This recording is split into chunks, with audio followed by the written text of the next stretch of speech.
जयंत पाटील यांची सुद्धा प्रतिक्रिया आपण यानंतर पाहूया. जयंत पाटील काय म्हणाले?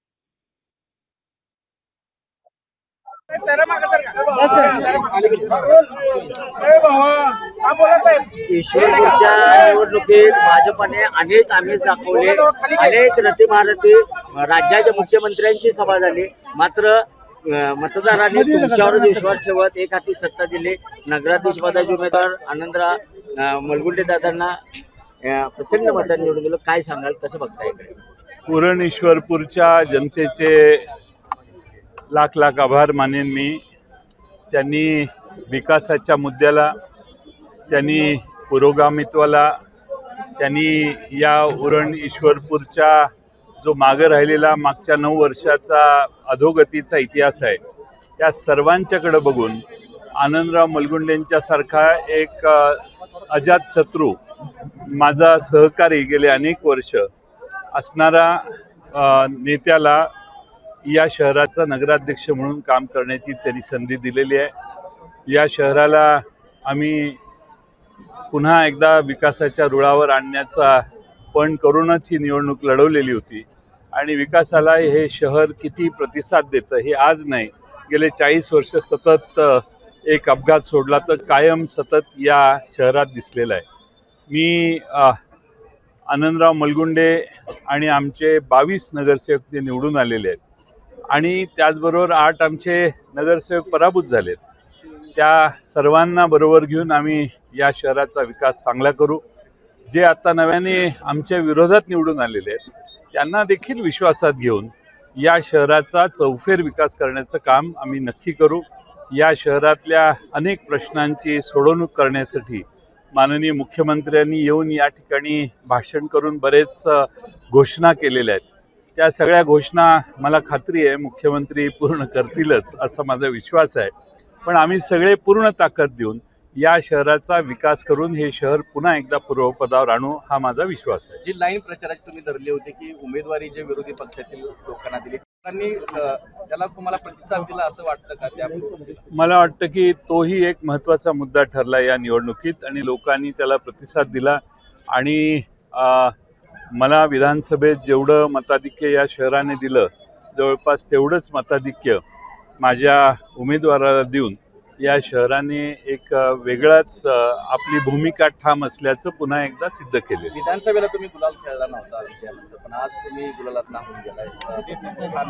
विधानसभेला गुलाल खेळलो नाही, कारण मी माझे पक्षाचा अध्यक्ष होतो आणि पक्षाची परफॉर्मन्स काही विधानसभेला फारसा समाधानकारक नव्हता.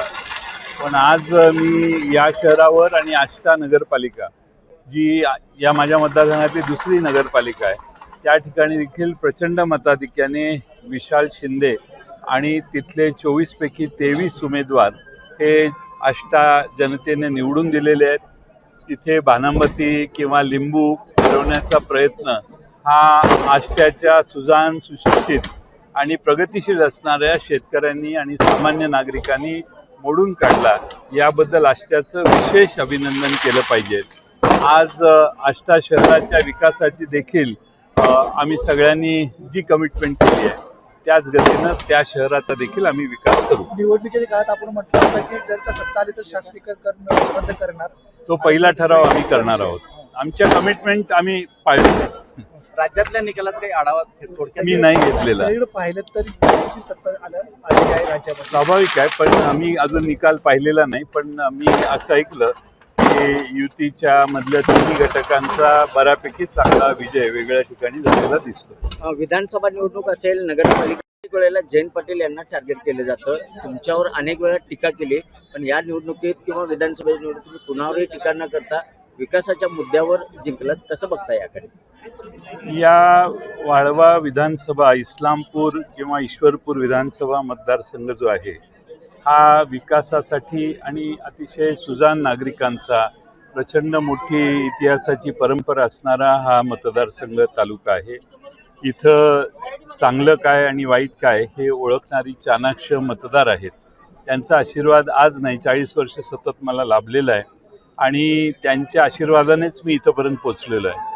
त्यामुळं या शहराला किंवा आष्टा शहराला जो सुजाण नागरिक आहे त्यांनी अतिशय उत्तम आम्हाला प्रतिसाद दिला. मी त्यांचे आभार मानतो. शेवटच्या भाषणातले अनेक वेळेला तुमची प्रसिद्धी झाली, आता विजयानंतर काय सुचत आहे? आता करेक्ट का डायरेक्ट कार्यक्रम? नाही, या विधानसभेत नगरपालिकेच्या दोन्ही निवडणुका आम्ही पूर्ण लक्ष देऊन लढवल्या. लक्ष देऊन मतदारांना विश्वासात घेतल्यावर यश मिळतं हा माझा विश्वास आहे. आणि म्हणून आमच्या विरोधी प्रचंड आर्थिक कुमक देण्यात आली, प्रचंड आर्थिक प्रयत्न अनेकांनी केले. पण मला वाटतं की माझ्या मतदारांनी मला पुन्हा एकदा चांगला सक्षम असा प्रतिसाद दिलेला आहे. नगरपालिका ताब्यात घेतलेली आहे, आता महानगरपालिका सांगलीची खाऊ गाठलेली आहे, त्याकडे कसं बघता? मी चांगल्या दृष्टीने बघतो. महानगरपालिका सांगली शहर, सांगली मिरज कुपवाड महानगरपालिका मध्ये आणखी बऱ्याच सुधारणा. जिल्ह्यात भाजपला मोठा धक्का. मोहोळमध्ये शिंदे गटानं सत्ता स्थापन केलेली आहे. भाजपच्या शीतल क्षीरसागर नगराध्यक्षपदाच्या निकालामध्ये फक्त 170 मतांनी पराभूत झालेले आहे. सोलापूरच्या मोहोळमध्ये भाजपला एक मोठा धक्का मानला जातोय. नगराध्यक्षपदाच्या निवडणुकीमध्ये 170 मतांनी पराभूत झालेला आहे शीतल क्षीरसागर यांचा. सुजाण मतदारांचं, सर्व नागरिकांचं मी मनापासून या ठिकाणी आभार व्यक्त करतो की या ठिकाणी शिवसेनेवर विश्वास दाखवला. सर्वसामान्य कुटुंबातून आलेला रमेश बारसकर याच्यावर या मोहोळ शहरातल्या जनतेने विश्वास दाखवला आणि नगराध्यक्षाचा उमेदवार या ठिकाणी धनुष्यबाणाचा विजय केला. त्याबद्दल या मोहोळ शहरातल्या सर्व नागरिकांचं मनापासून या ठिकाणी आभार व्यक्त करतो. आणि जे जे आम्ही शब्द या ठिकाणी या नगरपालिकेच्या निवडणुकीच्या माध्यमातून दिलेले आहेत ते आम्ही या ठिकाणी पूर्ण करण्याचा 100% प्रयत्न करू. जे आमचे उमेदवार पराजय झालेले आहेत त्यांना देखील नगरसेवकाचा मान त्या ठिकाणी त्या प्रभागात देण्याचा आम्ही या ठिकाणी प्रयत्न करू. आणि या ठिकाणी एकनाथभाई शिंदे असतील, राजाभाऊ खरे असतील, उमेश पाटील असतील, पद्माकर आप्पा असतील, चरणराज चौरे असतील, आपले सर्वच या ठिकाणी आमचे सर्व नेते असतील यांचं मनापासून या ठिकाणी अभिनंदन करतो, आभार व्यक्त करतो. आणि मोहोळ शहरातल्या जनतेला जे जे आम्ही हे शब्द दिलेले आहेत ते या ठिकाणी 100% आम्ही पूर्ण करू. आणि मोहोळ शहरामध्ये एक नवीन परिवर्तन झालेलं आहे. मोहोळ शहराच्या नेतृत्वाची कूस बदललेली आहे. मोहोळ शहराचं नेतृत्व या ठिकाणी या मोहोळ शहरातल्या जनतेनं स्वीकारलेलं आहे. त्याबद्दल मोहोळ शहराच्या जनतेचं मनापासून या ठिकाणी आभार व्यक्त करतो.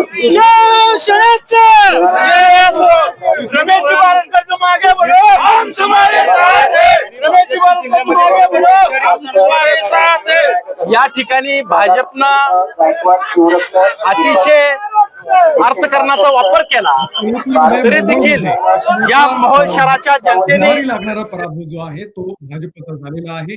आणि त्या ठिकाणी जी काय प्रतिक्रिया होत्या त्या आपण बघितलं. बुलढाण्यामध्ये सुद्धा एक महत्वाची अपडेट आहे. तुला काँग्रेसच्या प्रदेशाध्यक्षाला शिवसेनेचे आमदार संजय गायकवाड यांनी डिवचलेले आहे. आपल्याला माहिती आहे की काँग्रेसचे जे प्रदेशाध्यक्ष आहेत हर्षवर्धन सपकाळ हे सुद्धा बुलढाण्यामधूनच येतात.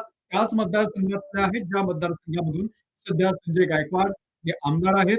आणि त्यांनी या पराभवावरून संजय गायकवाड यांनी प्रदेशाध्यक्ष यांना डिवचलेला आहे आणि त्यांचा राजीनामा मागितलेला आहे. आपण काय म्हणाले आहेत संजय गायकवाड, त्यांची प्रतिक्रिया पाहू. ज्याला सत्य वेद बुद्धीने मतदान करणारा बुलढाणेकरांना आम्ही अर्पण करत आहोत. आमच्या विकासावर जनतेने विश्वास ठेवला.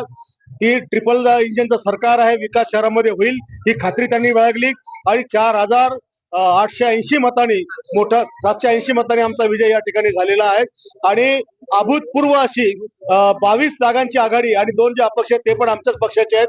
त्याच्यामुळे 24 जागा या शिवसेनेच्या पदरात टाकलेल्या आहेत.